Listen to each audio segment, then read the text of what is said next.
I can prove it. This video, I'm gonna show you how to fix the drifting in the Crew Motorfest. But to give you the tips and tricks on what to fix, I gotta tell you what's broken first. Oh, this is terrible. Oh my god, I haven't used stock drift cars in so long. Oh, and I've already lost my score. Let's start tallying up the issues. The cars don't want to break traction. You have to really push it. The weight transfer is just...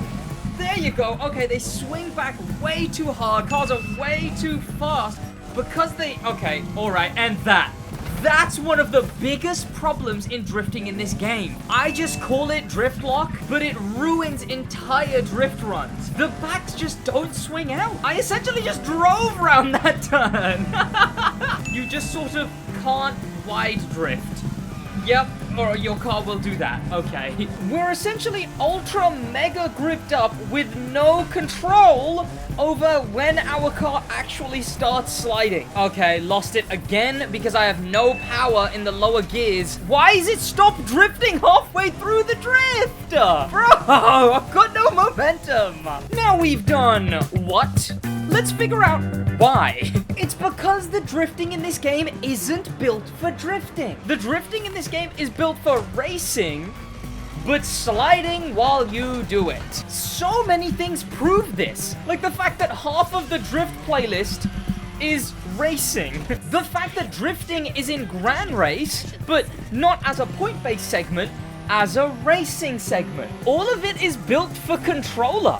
On controller, I can actually decently control these things. And now finally, how? As in, how do you fix the drifting? What's going on, boys? My name is Sid, and I have spent almost 3 weeks straight drifting in the Crew Motorfest. I have built the drift tune, and this video that I'm showing you with 3 things in mind: style, slide, and maintaining a combo. See, drifting in the Crew Motorfest is less based on whether you're actually drifting well, and more based on, do you have specific affixes added to your parts? So my drifting philosophy says to ignore the score, because the score means nothing. And as cool as some of them are, I'm also gonna be ignoring the track drifts. These big, wide, annoying, power-based only track drifts. These are what the drifting is made for, because it's so dumbed down when it's stock. Instead, I use the 2 road drift routes in this game. Both of them are part of the Drift Experience playlist found over here. Route 1 is Hawaii Red Sun, and Route 2 is Silver Shadow. What I do is I tune my cars for Hawaii Red Sun, specifically to nail this race. And then once I get clean runs, I then level up to Silver Shadow. Both of these drift races will have a mix of squiggles, wide drift segments, and ultra sharp hairpins. First of all, look, I'm sorry, but you're gonna have to learn sequential. I don't know. I only know manual when it comes to driving, but I've learnt sequential in drifting. Then let's talk difficulty. Now, you're gonna have to remember to turn it back on if you play the rest of the game, but traction control off. Drift assist off. Counter steering assist off. Those 3 assists must be off. ABS stays on though. That's just a game-wide meta. But we need a hard truth here. I don't drift for points. So I drift with no parts on my cars. I drift bone stock. Because the issue is that adding parts, tires, suspension, all of that, it makes your car grippier. It makes your car quicker. It makes it slide less. It makes it snap straight when you're in the middle of a drift. The problem with the parts in this game is all of these parts are racing parts. We don't have drift versions of parts upgrades. So when I mean I don't drift for scores, I meant I don't drift for scores. Because this is what will help fix the drifting. I realized that I forgot to talk about the handbrake and the nitro. The thing about nitro is I just removed it. I don't touch nitro while drifting, because the point of this tuning guide, this drift guide, is to simplify the drifting for everyone. And as cool as nitro can be, if I've managed to make drift tunes that don't require nitro at all, well then no point in having it. Never handbrake or e-brake or whatever. Never touch it if you're on wheel. Handbraking can be used on controller to help you initiate a turn better, but it's basically only controller that it's good for. Where my tunes make the drifting better for Forza players, this handbrake is still not Forza's handbrake. In other games, even the Crew 2, the handbrake helps you extend a drift. In this game, however, the handbrake essentially ends a drift. If you initiate with it, it kills your speed. If you use it mid-turn, it kills your speed. So both nitro and handbrake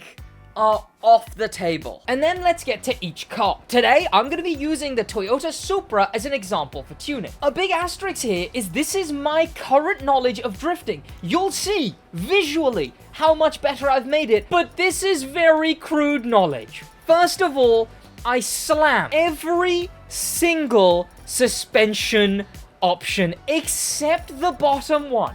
This one I either put a little extra or I just keep it stock. For the Supra, I kept it stock. That's where my tuning begins. The bottom four, I never touch them. Brakes and aero, I never touch them. But we need a hard truth here. I don't drift for points. So I drift with no parts on my cars. I drift bone stock. Because the issue is that adding parts, tires, suspension, all of that, it makes your car grippier. It makes your car quicker. It makes it slide less. It makes it snap straight when you're in the middle of a drift. The problem with the parts in this game is all of these parts are racing parts. We don't have drift versions of parts upgrades. So when I mean I don't drift for scores, I meant I don't drift for scores. Because this is what will help fix the drifting. Then I simply begin, I put it midday, select the car that I'm currently tuning, and I jump in. The suspension stuff that I did was default. That's just like the basic thing that I put on. And then I tune from there. I get a feel for the car first. See, the gearing, you have to be in sequential because the gearing is important. You can't really control your car if you don't have it in the right gear.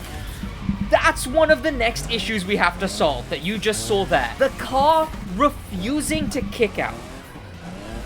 Again there, it didn't kick out quick enough, and I've spun around. See, that's where some of the things that we've used to fix have created other issues. We don't have the power to kick out.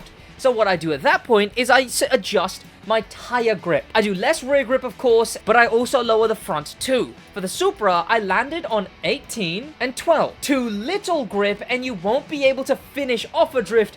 You'll just keep drifting off the mountain. You'll see, although I'm tire spinning all the way into 8th gear, that's a good thing because I'm actually allowed to kick out the back of my car now. Stability. And I don't know where, but somewhere in all of this, I lose the tire lockup issue.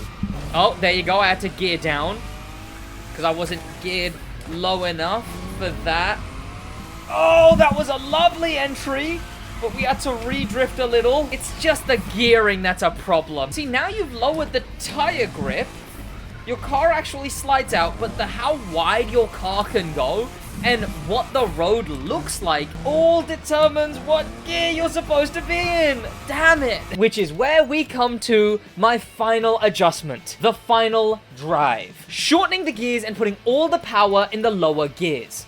I put, for the Supra, 16. Here you can see that some cars, like the Ford Mustang Fastback, I actually lower it a little less at only 8. The Shelby, which only has 4 gears, gets lowered to 12. And all of this depends on the track, which is why I tune for this track. First of all, you wait till the tire smoke goes, and as soon as the tire smoke goes, you just ram it into which gear you can go highest. And then that's where you get slides like this. Finally! Now this is my made drift tune. It's the final drive that lets me pull out the crazy angles because I have way more power and control over my gears. I didn't actually mean to switch down to 5 there, but it worked nonetheless. Now, I told you about the tire grip. You know, if you're going way too wide, you can't control your drifts anymore. Bump them up a bit. If you can't manage to steer enough in a drift, raise the front grip a bit. So how do you know where to end the slider for the final drive? Essentially, you want to mess around with it to create yourself a 2-gear system with enough leniency on either end. Stuff like the Supra though, because the Supra is an 8-gear car, I have a 3-gear system. But essentially you want 1 or 2 gears for actual turns, and then 1 gear for big long straights. But even that can change. Like here, I use 8 because it's the very beginning, we've got a bunch of speed, but then once I put it into 7, I basically never come out of 7 after. Entering this one here at 6. And I made it perfectly. The reason I have 2 for turns in the Supra is for turns like this.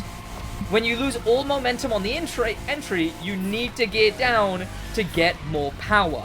That's essentially all it is when you're on the big wide drifts, you need that lower power so you don't do the thing where you immediately start spinning the other way on a straight road where it snaps back at you. Here is a 7. And again, you can make big wide drifts and then enter. You want to lower the gears. This is a bit too tight of a turn. I went down in 5 instead. This one's a 7 entry. Oh, lovely, lovely. We're now in the downhill portion, the real downhill portion of this track. Oh, that was a crazy entry. Down into 5th and back up to 7 for the straight. Entry in 7. Oh, that's how you do the deep entries, is you enter in a high gear, brake. No, I get down by mistake. No, can I keep it? Can I keep the score? Can I keep the score? I kept the score. Oh god, the hardest bit. The hardest bit. Is it going to continue me drifting? No! This is the most difficult bit of the event. And it's why I tune for this track first. There we go. That's how you make that section of the race. Slamming it into gear 3. Now, as much as you must love looking at me, I think it's time you look at my wheel cam. I get a clean run, and I show you the drifting in a different event. I'll essentially keep going. Once I've figured out the final drive, and where the drifting should be, which is my drift gears and which is my straight road gears. Now, there's probably other settings I could mess with, because, again, I'm no professional. The final drive, tire grip, and slamming all the suspension is essentially all I know. And I'm going to be doing more content on the drifting, and I will absolutely keep you updated as I make tuning videos for different cars in the game. If this video, of course, does well and people enjoy it and people want more guides. Oh my god, there's no way I missed that. Oh, what a deep turn. Oh, I've hit my camera. No, I hit my camera. I was so locked in. No more faffing around. Let me show you a perfect drift run in the Supra on the first route that I actually tuned for, and then let's move on to the second route, which I use to challenge myself. By the way, Ivory Tower, please add... I didn't switch, I tried to. Please add more street drift routes, please. Okay, can I connect these? I can. Oh, and we managed to swing into it. Let's go down to 5th. Nice, up to 6th. Oh, if I stayed in 6th, I could have connected these, I reckon. Okay, maybe even 7th for that. This one, we need to, it's a real hairpin. Oh, okay, nice, it's a good angle-ish. Okay, none of this has been amazing so far. Not my most good-looking run, for sure. But it's not been the worst. Oh, that's an entry! Okay, honestly, that saved it for me. Having to bring the wheel all the way back to the center to reinitiate.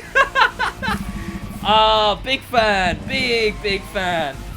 Oh, there you go. That's the kind of stuff low final drive does. You can actually just slam the throttle in a low gear and your car will drift. It will actually go, oh yeah, of course I want to slide. I'm a drift car. What? You thought you were playing a game where the cars were built not to slide, instead just, like, look good while turning? Let's slow it down. All the way down to 2nd, and then power. There you go. There you go. That is how you get a perfect run. And again, that's not going to be a leaderboard topping score because I don't want it to be, because the leaderboards are just based on parts. So we ignore the score. And that's then when I move on from the first drift route, Hawaii Red Sun, to the second drift route, Silver Shadow. What makes this one so much harder? Of course, we set it to midday. There's my angle beast. If you saw the video with this thing, you know what I'm talking about. I'll show you the angle beast one day. From the very first turn, this one is more annoying. It's got like a really wide turn, but it's not a turn like any car can really hit all the way through, so you have to start drifting near the end, then immediately into a squiggle segment, but it's a wide one. So you've got a bunch of straights in this where you go up to 7 and then send it back in 6. This next bit is weird. Normally what I like to do is just swing it into here and then recover it after. But you know those tight hairpins? This one has one. First thing, man. Straight away, I lost my combo. Already up to 8, but not even gear 8 can save us on this drift turn. Okay, there we go. Again, you see, it just doesn't. It doesn't. It's not built for it. 7, that's still too high. 6th. Oh, okay. I will call that a recovery, but that was not my finest moment. Swing it into this one. In gear 6. Recover it. Hold and swing deep into this one.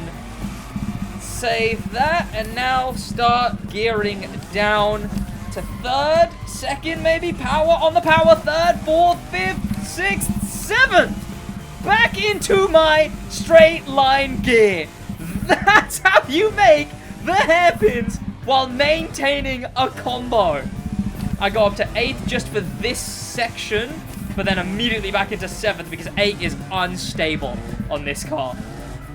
This one's a big, wide turn. It's always wider than you think it's going to be. So I keep her in 7th, and it's immediately followed by a straight drift road. So it's a good call. Swing it into 6. Oh, lovely. Oh, perfect amount of braking. Oh, I slipped. I slipped on the wheel. Okay. Back to a straight drift road. I turned in too early. I'm in 8th? Oh, dear God. That could have gone horribly wrong. Nice. And again. And again. Hold it. Hold the angle. Hold the angle. And again. Hold the angle. No, no, no, no, no. So, my wheel was turned more than I thought it was. And again, not my finest moment, but a save nonetheless. Fellas, this is how you save the drifting in Motorfest. And all the knowledge that I've taught you here today can be transferred into actual open world drifting, no matter the road, no matter the track. Because yes, although I might be upset about the fact that those are the only 2 drift events we have, they're both actually rather nice for what they have.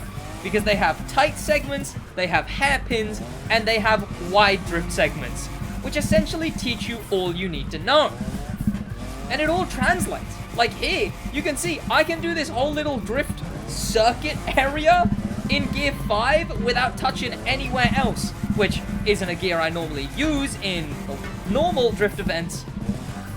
But it works here for what turn I'm doing. Oh, am I going to hold that? I did. You don't have to worry about combo out here, which is helpful, but you can still worry about style. Damn! But you have to visualize every turn you're about to do as if it's a drift event.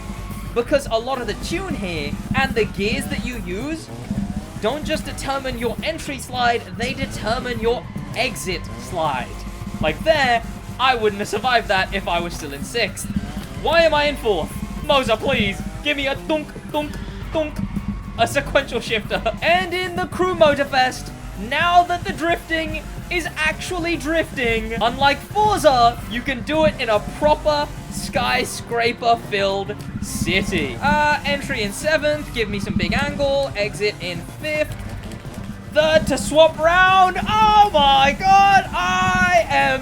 the Drift Pro of the Crew Motorfest. Yes! Okay! She slides, but I have full control the whole damn time. That's right, fellas. Who's the goose now? Oh, look at it. It's gorgeous to actually drift in a dense city. Well, that's going to be it from me. Thank you so much for watching. In a bit.